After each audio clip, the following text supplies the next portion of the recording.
Sa mundong puno ng pagsubok at pighati, palaging may isang tao na nagiging dahilan para patuloy tayong magpakatatag. Pero lahat ay may limitations at katapusan, pati na rin ang oras na pwede natin silang makasama. Kaya dapat na sulitin natin ang bawat oras na kasama natin ang ating mga mahal sa buhay. Dear Papa Dudut, may mga relasyon na sobrang tagal na.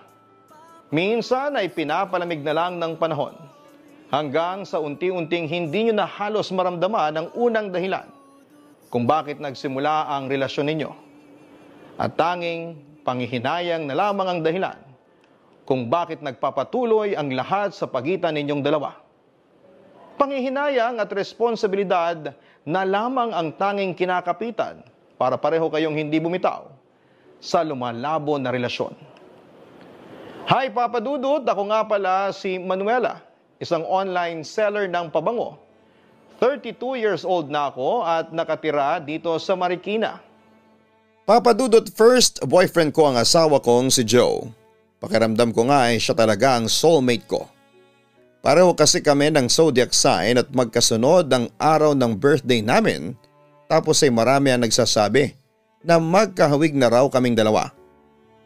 Noon pa man ay naririnig ko na yon na kapag magkamukha raw ang magkarelasyon, sila rin daw ang nagkakatuluyan. At yun nga ang nangyari sa aming dalawa ni Joe, Papa Dudut. 3 buwan na lamang pala magbe-birthday na rin tayong dalawa. Sakto pa na yung due date ko halos nakadikit lang din sa birthday natin. Wika ko nang magkasama kami na nagmemeryenda ng asawa kong si Joe. At kapag nagkataon na nanganak ka sa birthday mo o birthday ko, makakatipid tayo ng pag-celebrate ng birthday nating 3. Nakangiting sabi niya. Maganda yung naisip mo, Mine. Makakatipid talaga tayo kasi isang celebration na lang ang gagawin natin. Natatawang pagsang-ayon ko naman. O hindi ba natuwa ka rin? Nakaka-excite kayang isipin na 3 tayong sabay-sabay na nagsa-celebrate ng mga birthday natin. Kaya sana talaga yung mga anak na mamaya pagbibiro ng asawa ko. Uy grabe, 3 buwan pa Mine. Masyado ka naman nagmamadali. Natatawang paghampas ko sa kanya. Siyempre joke lang yun.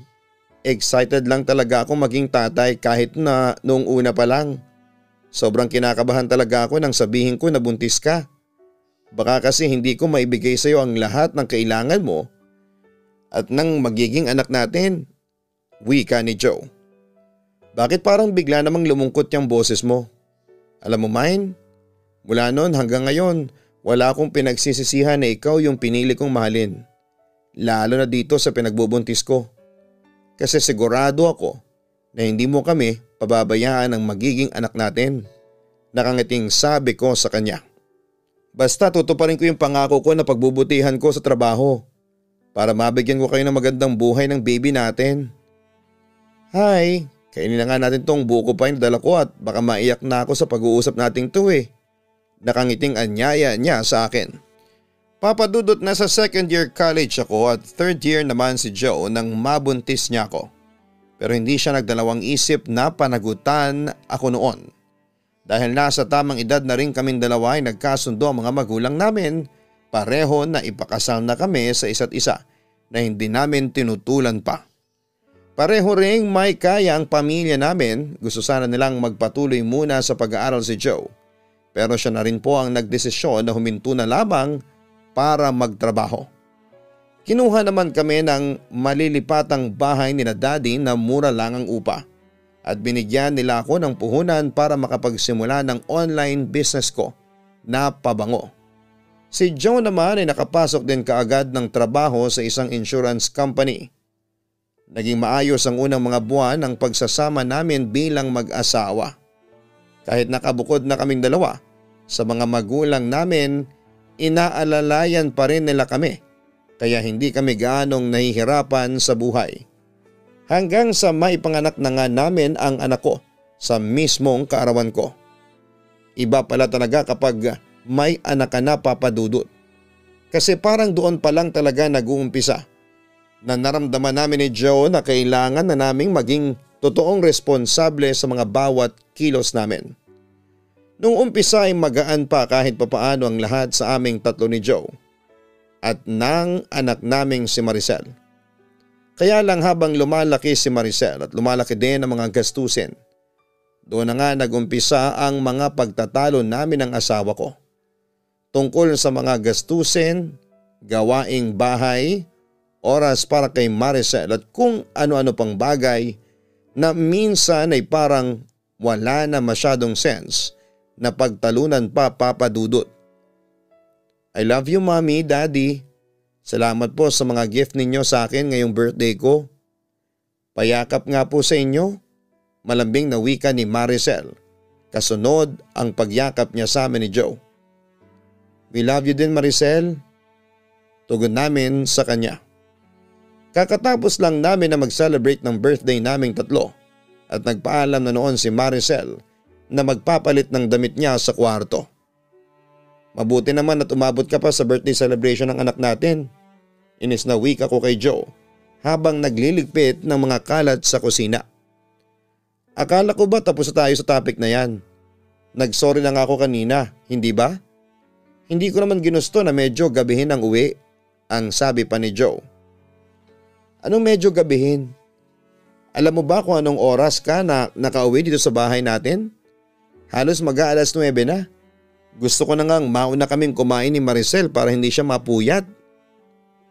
Pero nakiusap lang siya na hintayin ka para sabay-sabay tayong umihip dyan sa kandila na nasa birthday cake na yan. Inis pa na turan ko. Pero nagpaliwanag na nga ako kung bakit late na ako nakauwi.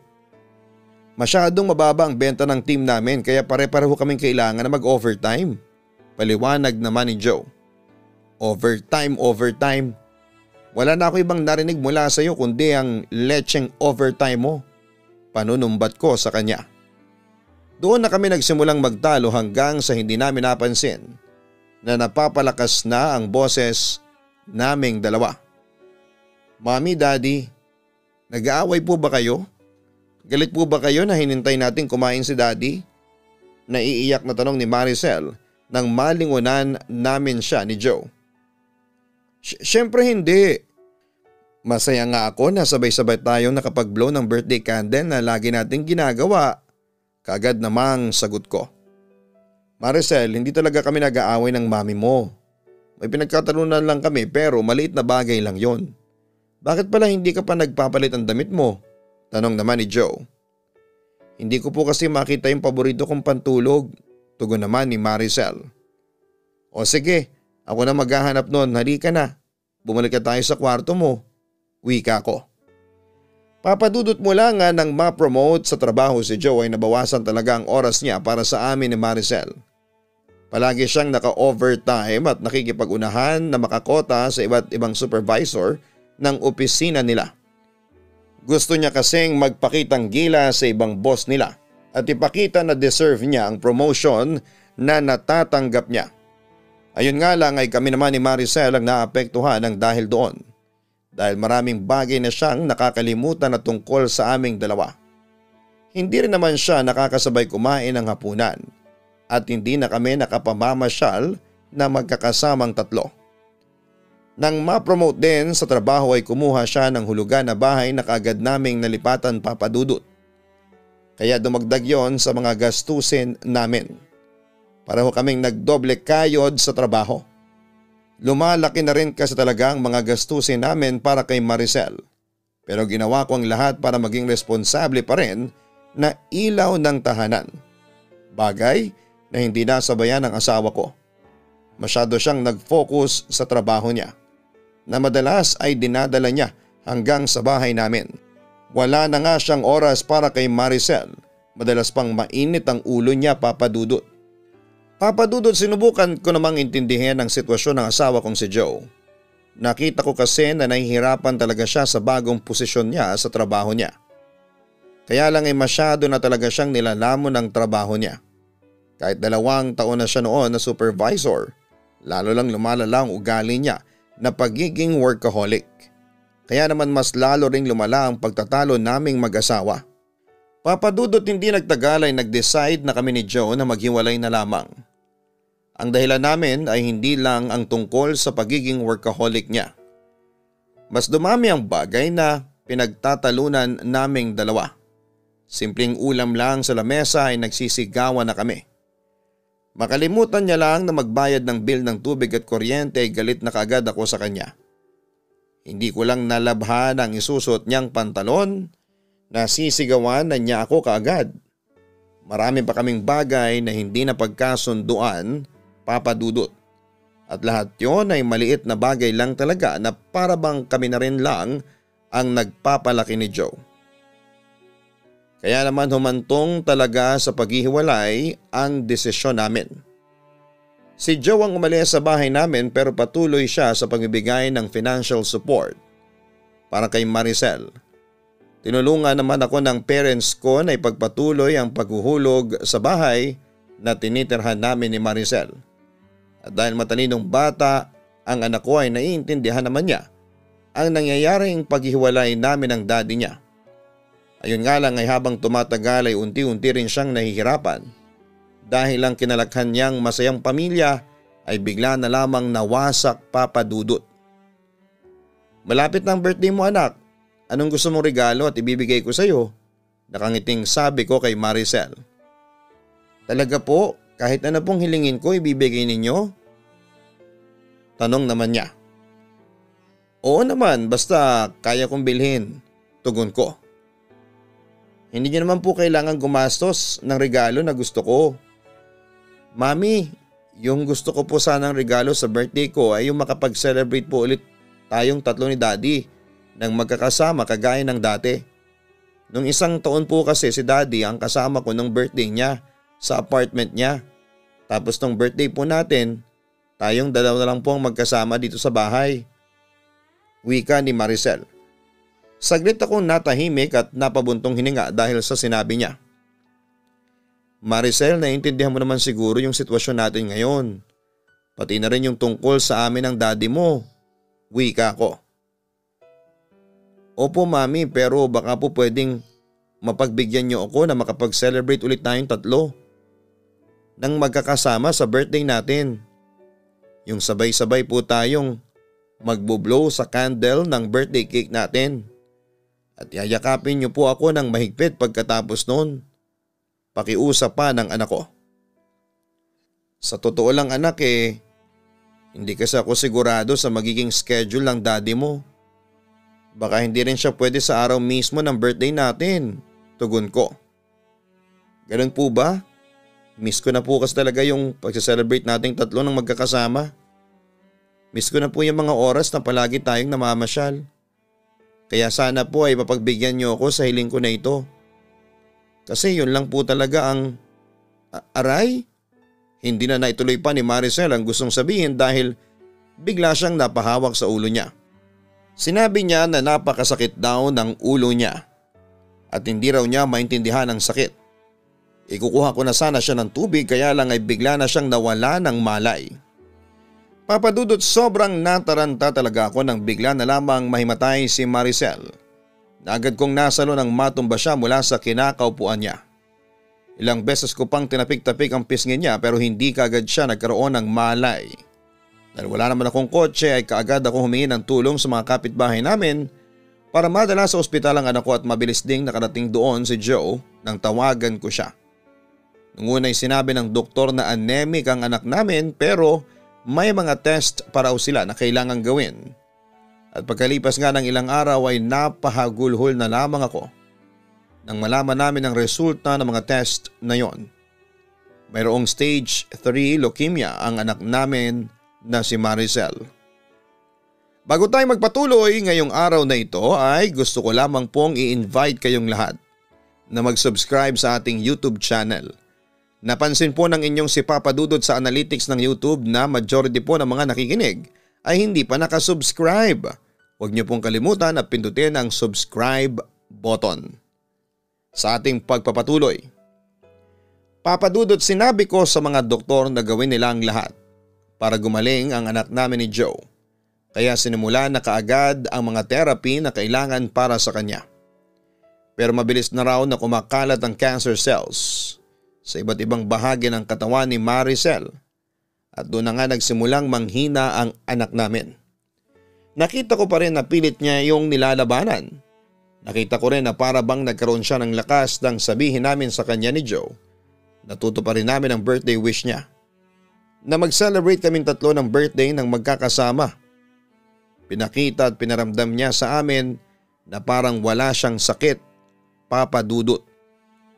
Happy birthday Maricel, sabay na bati namin ni Joe kay Maricel pagkatapos naming hipa ng kandila na nasa may cake.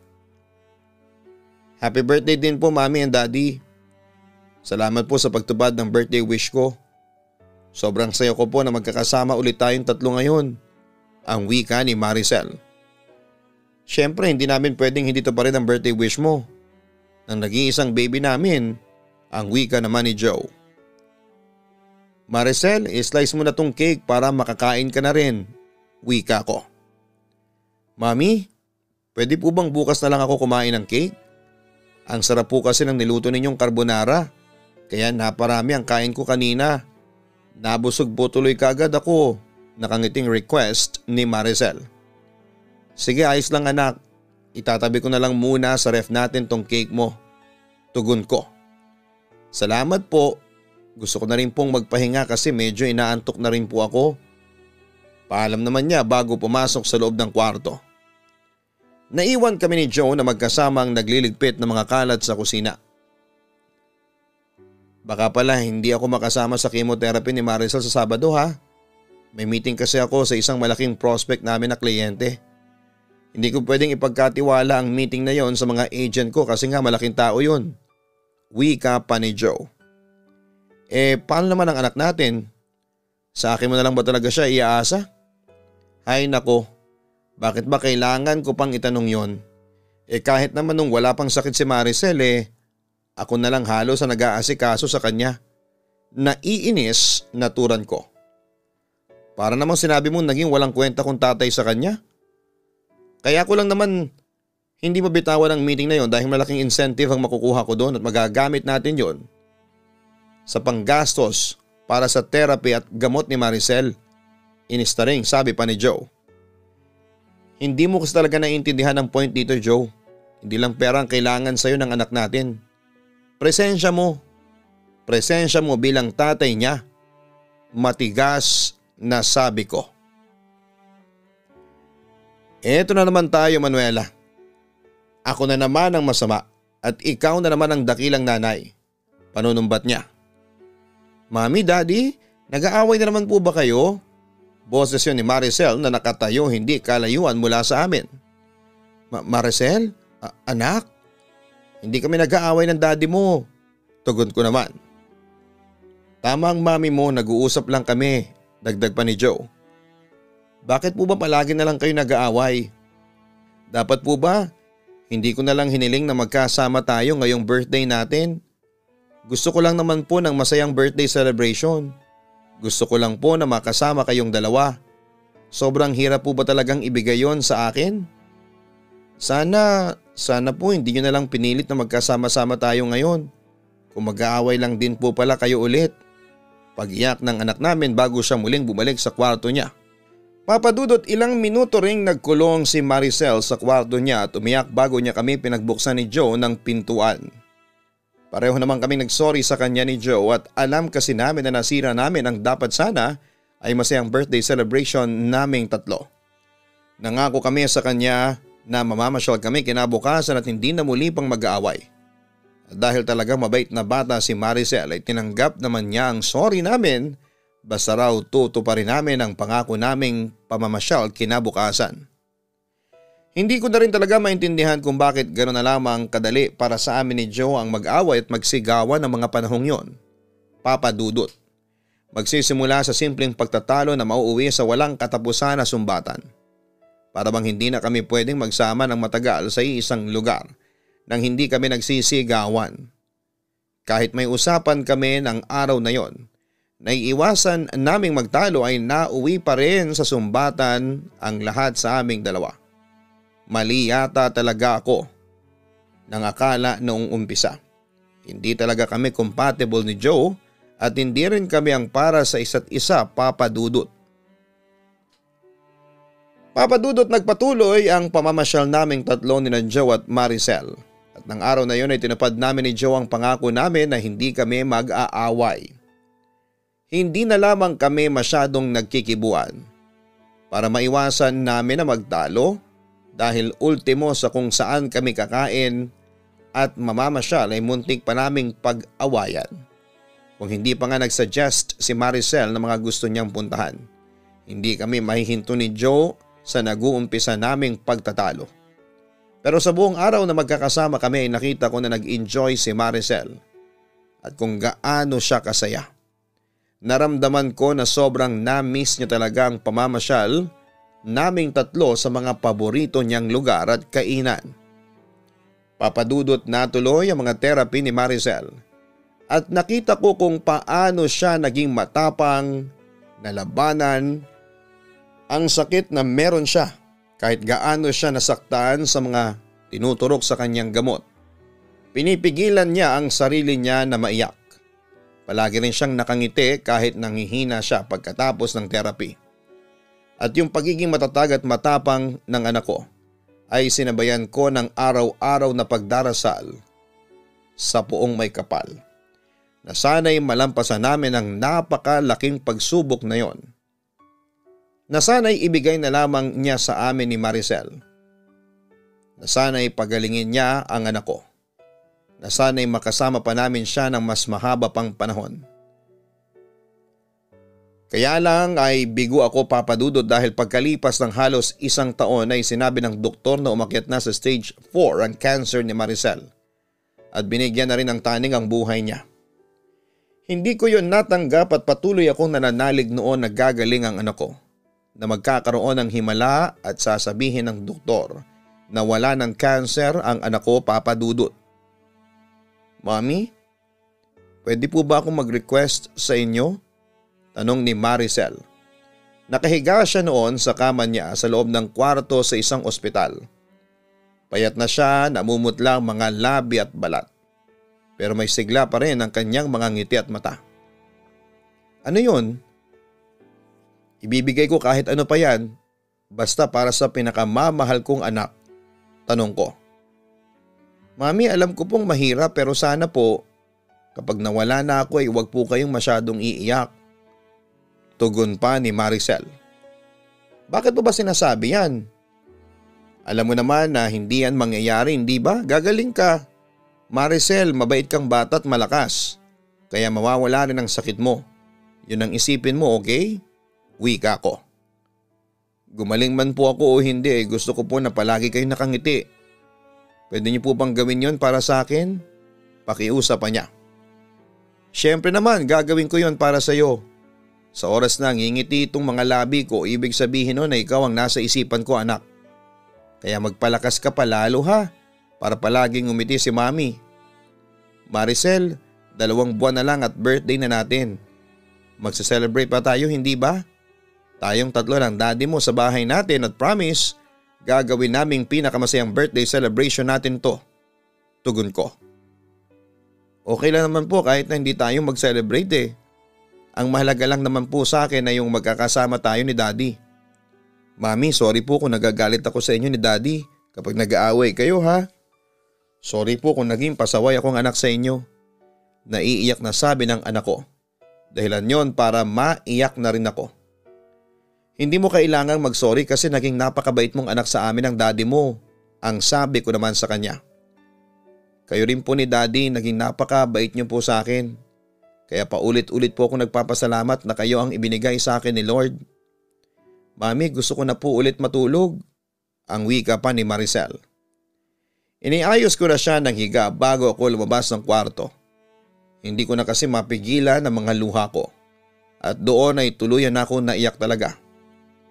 Manuela, bakit ka umiiyak? Tanong ni Joe nang makita niya ako. Si Maricel kasi parang nagpapaalam na siya sa akin kanina.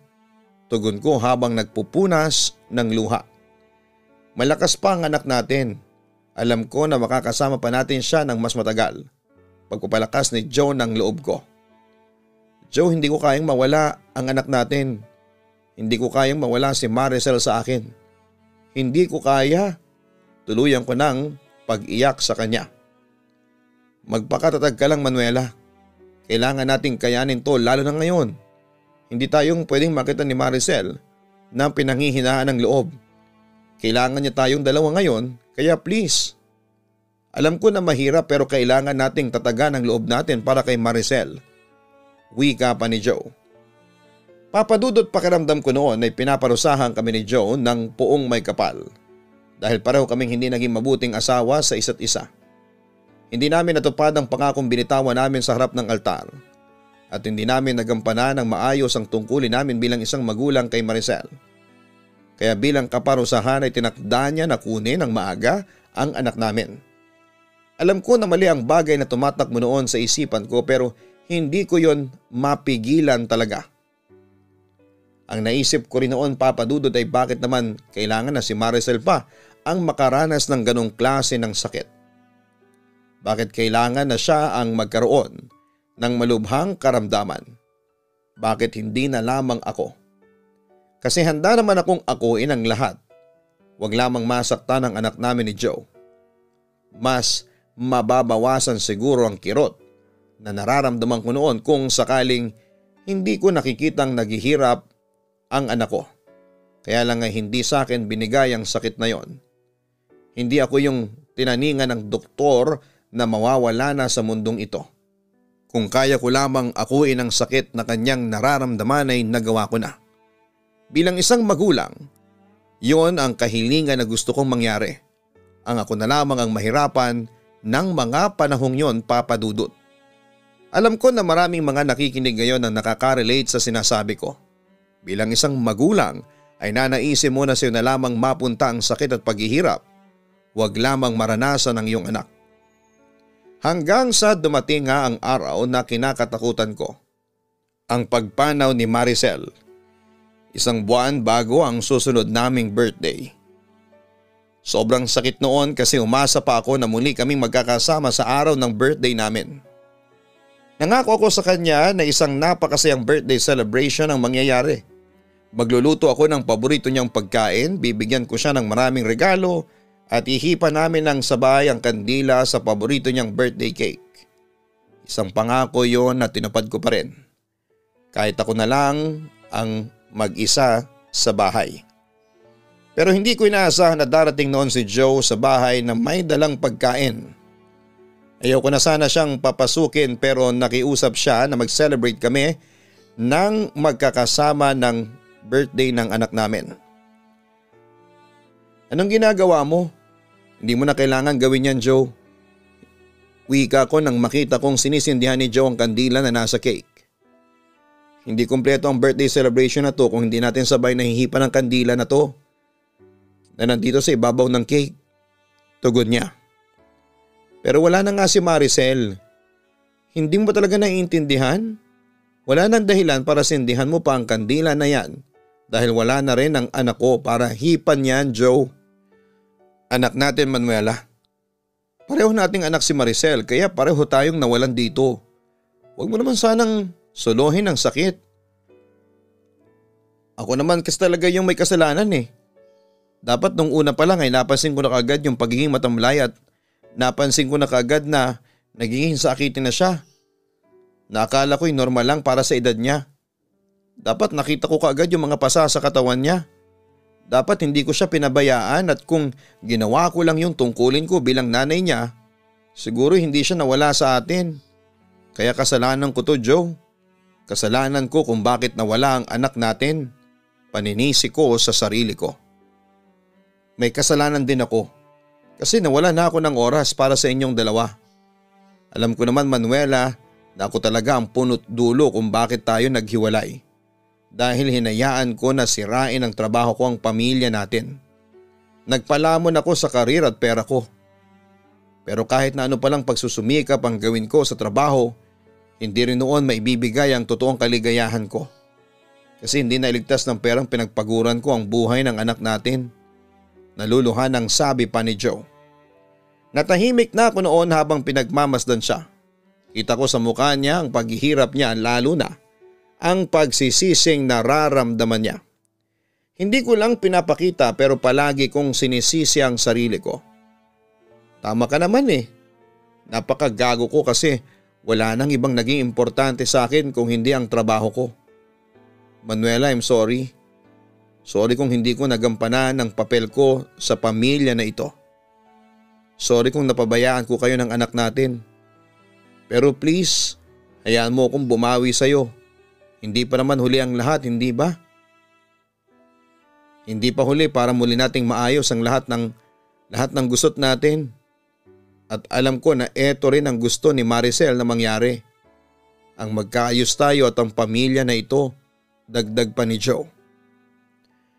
Hindi ko alam, ewan ko sa'yo. Masyado pang magulo ang lahat para sa akin.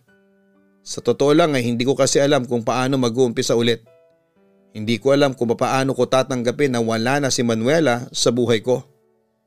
Joe, alam mo naman na sa kanya na umiikot ang mundo ko.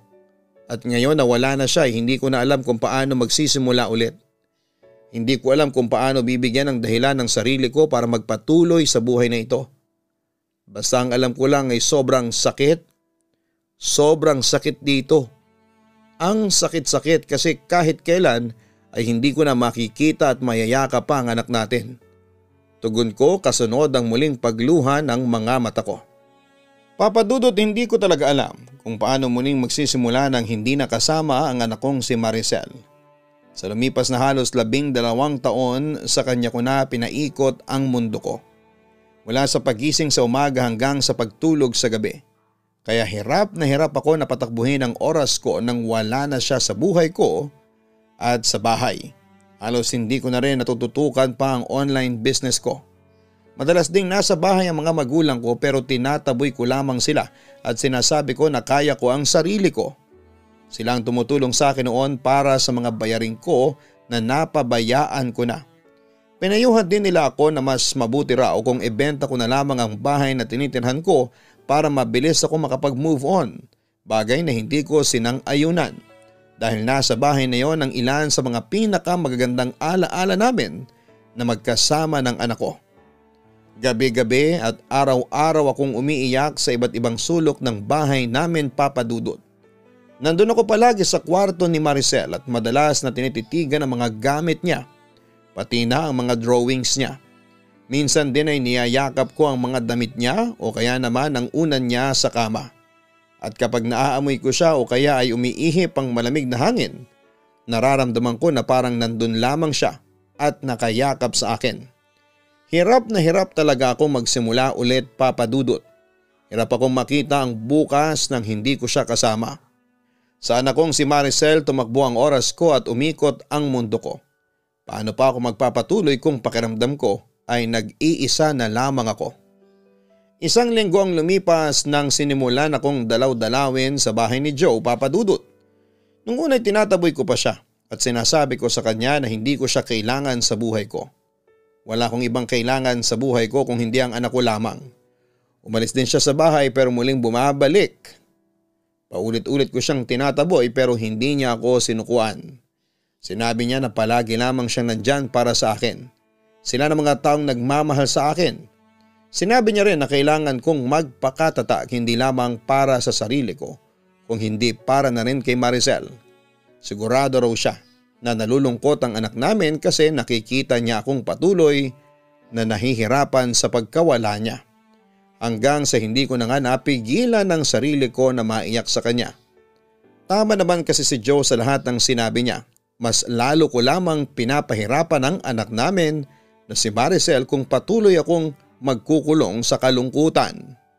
Papa Dudut, naiintindihan ko ang gustong sabihin ng aking asawa. Ngunit ang pasya ko sa ngayon ay ang manatiling mapag-isa. Nais ko munang alalahanin ang lahat ng alaala ko kasama ng yumao kong anak at ayaw ko muna magpasok ng ibang tao sa buhay ko.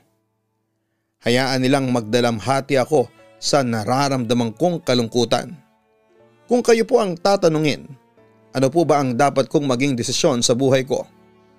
Bibigyan ko ba ng isa pang pagkakataon ang asawa ko na maging kami sa panahon na nangungulila pa ako sa aking anak? Respectfully yours, Manuela. Kapag dumadaan tayo sa mga mabibigat na pangyayari sa buhay, madalas na nakwe-question natin ang mga plano ng Diyos para sa atin. Pero sa uli, marirealize natin na lahat ng iyon ay totoong may dahilan. Kagaya na lamang na nangyari sa letter sender natin na si Manuela. Alam mo, Manuela, hindi naman talaga gusto ng Panginoon na masaktan tayo o mawalan tayo ng mahal sa buhay.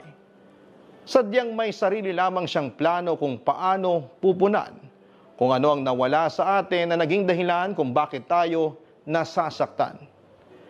Totoo kasi yung naririnig natin na kapag may kinuha ang Panginoon sa atin, may ibibigay siya na kapalit. Mga ka-online, lahat ng lumalabong relasyon ay pwede pang maayos, lalo na kung ito ay madadaan sa mahinahon na pag-uusap. Magbibigayan kayo ng respeto at pagmamahalan dapat sa isa't isa. Subukan din ninyong gawing sentro ang Panginoon para mas lalo niyang gabayan ang relasyon ninyong dalawa. Huwag kalimutan na mag-like, share, and subscribe. Maraming salamat po sa inyong lahat. Ang buhay ay mahiwaga, laging may lungkot at saya. Sa Papa Dudut Stories, laging may karamay ka.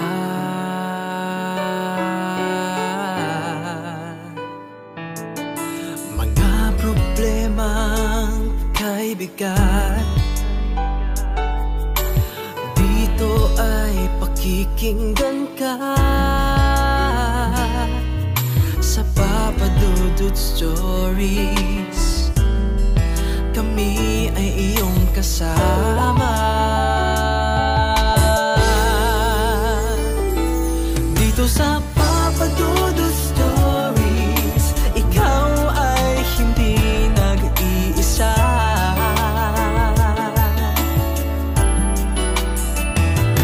Dito sa Papa Dudut Stories, may nagmamahal sa'yo. Papa Dudut Stories, Papa Dudut Stories,